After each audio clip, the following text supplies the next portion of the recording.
नमस्कार। हिंदी भाषा के मेरे प्रिय साथियों और विद्यार्थियों, आज समास का अंतिम समास के साथ ये चैप्टर समाप्त हो रहा है। यदि आपने अब तक कोई समास आपका छूट गया हो, 6 समास हैं, 5 हो गए हैं, इसलिए आज छठा समास है, आप देख लें। लाइक करें, शेयर करें। प्लेलिस्ट आपके पास है, अलंकारों की है, समास की है, गुण की है। धन्यवाद। प्रारंभ करते हैं। तत्पुरुष समास। कई गाइडों में, पुस्तकों में तत्पुरुष समास बीच में या पहले मिल जाता है। मैंने इसे जानबूझ करके सबसे अंत में रखा था, क्योंकि ये वीडियो स्वाभाविक है बड़ा हो जाएगा। समास के 6 भेद हैं। परिभाषा देख लेते हैं। जिस समास में उत्तर पद प्रधान हो, कई बार उत्तर और पूर्व में कुछ लोग परेशान हो जाते हैं। सीधी सी बात है, 2 पद हैं। पहले पद को हम पूर्व पद कहते हैं, दूसरे को उत्तर पद कहते हैं। एक और चीज, अगर हम पूर्व न माने तो पहले प्रश्न होता है, बाद में उत्तर होता है, तो दूसरा पद, उत्तर का मतलब दूसरा पद, बाद वाला पद। जिस समास में उत्तर पद प्रधान हो, पद 2 होंगे। आप जान चुके हैं, देख चुके हैं, पढ़ चुके हैं, इससे पहले अभ्यास कर चुके हैं। तथा विग्रह करने पर, अभी ध्यान दीजिएगा, इसके पहले हमने जब विग्रह किया तो अलग अलग तरीके का विग्रह था। वहां पर कहीं पर और लगता था, कहीं पर विशेषण विशेष थे, कहीं पर तीसरा पद आता था। यहां जो विग्रह कर रहे हैं तो कहता है विग्रह करने पर कारकीय चिन्ह का लोप हो। ध्यान देने वाला बात है, कारकीय चिन्ह, कारक आपने पढ़ रखे हैं। कारक, कर्ता ने कर्म को करण से अपादान के लिए पूरे चिन्ह पढ़ रखे हैं। कोई भी चिन्ह हो सकता है, वो गायब। जैसे थोड़ी सी बात कर लेते हैं आपसे, है ना। अब मान लीजिए हमने कहीं पर लिख दिया विद्यालय,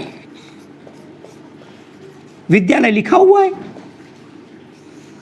मैंने उदाहरण भी दिया यहां आपको, शायद हिमालय, हिमकालय का कारक चिन्ह है, विग्रह हो गया। विद्यालय, विद्या का आलय, मेघालय, मेघ का आलय, भोजनालय, भोजन का घर।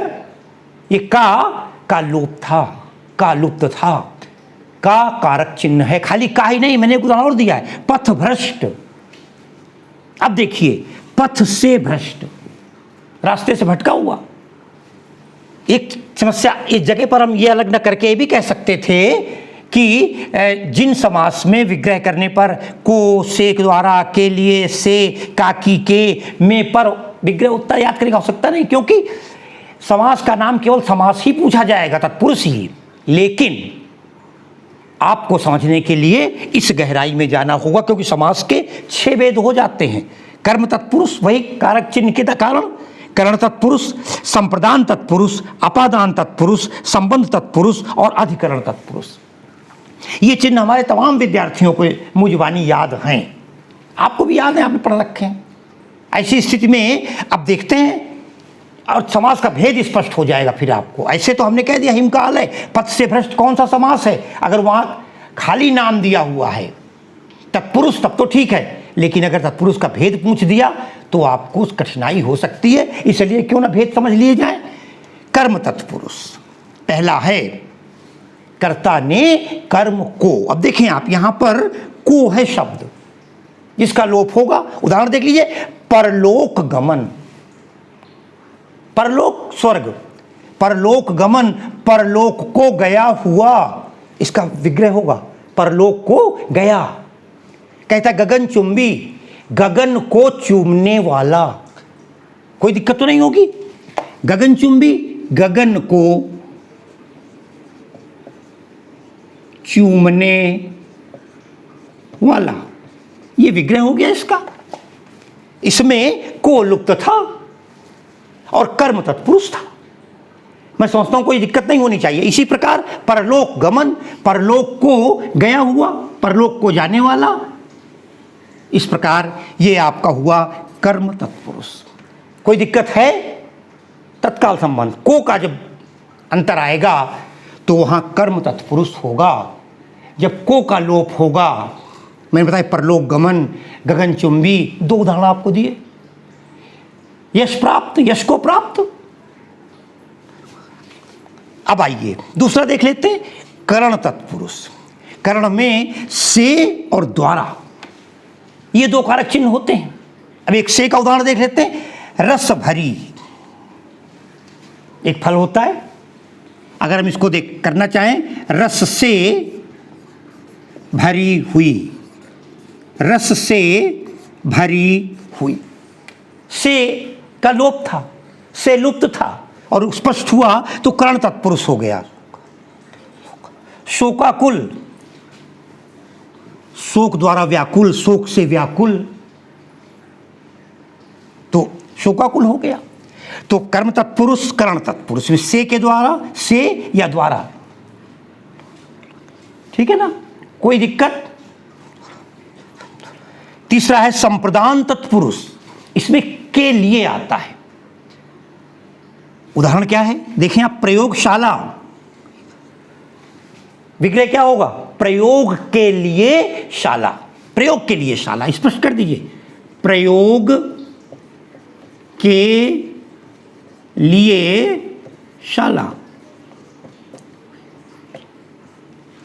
एक बड़ा उदाहरण अक्सर आया करता है, रसोई घर, रसोई के लिए घर।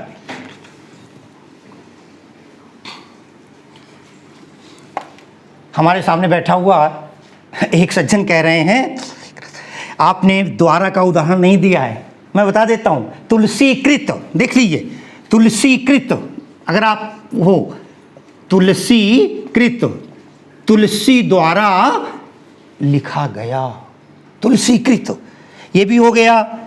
कर्म तत्पुरुष आपने देख लिया, करण तत्पुरुष देख लिया, संप्रदान तत्पुरुष। अब आते हैं अपादान से। अब देखिए आप यहां पर जन्मांध बहुत आता है परीक्षाओं में, जन्मांध।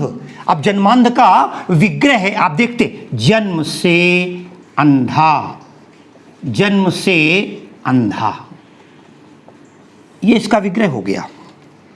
और अपादान तत्पुरुष हो गया, खाली तत्पुरुष भी लिखेंगे अगर वहां दिया है, जन्म से अंधा, जन्मांध। बंधन मुक्त, बंधन से मुक्त, मैं विग्रह बार बार बंधन से मुक्त करना है, ये लीजिए, बंधन मुक्त, जन्म से अंधा, बंधन मुक्त, बंधन से, बंधन से मुक्त, स्पष्ट हो गया, बंधन मुक्त। अपादान भी हो जाता है। अब आइए संबंध तत्पुरुष। संबंध में आप जानते हैं का की के होता है, कारक चिन्ह में, ध्यान दे दीजिए, का की के। अब देखिए आप, संबंध है विद्यालय, अभी बताया था, हिमालय, हिम का आलय, हिम बर्फ से संबंध है हिमालय का। राजकुमार, राजा का कुमार, ठीक है ना, राजपुत्र, राजा का पुत्र, गंगा पुत्र, गंगा का पुत्र। तो विद्यालय, विद्या का आलय, राजकुमारी, राजा की कुमारी, राजपुत्री, राजा की पुत्री। का की के जहां पर आता है वहां राम सखा, तब नाव मंगाई, गोस्वामी जी लिखते हैं, राम सखा, राम के सखा, राम का सखा नहीं, राम के सखा ने नाव मंगाई, राम का की के हो गया। ये हो गया आपका संबंध तत्पुरुष।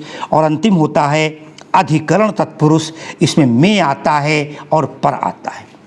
अब देखिए आप दोनों उदाहरण मैंने दिए। गृह प्रवेश अक्सर होता है, गृह प्रवेश, गृह प्रवेश जब हम विग्रह करेंगे, घर में प्रवेश, घर में प्रवेश, में का प्रयोग आ गया, घर में प्रवेश। आगे देखते हैं, घुड़सवार, घोड़े पर सवार, ठीक है ना, घोड़े पर सवार,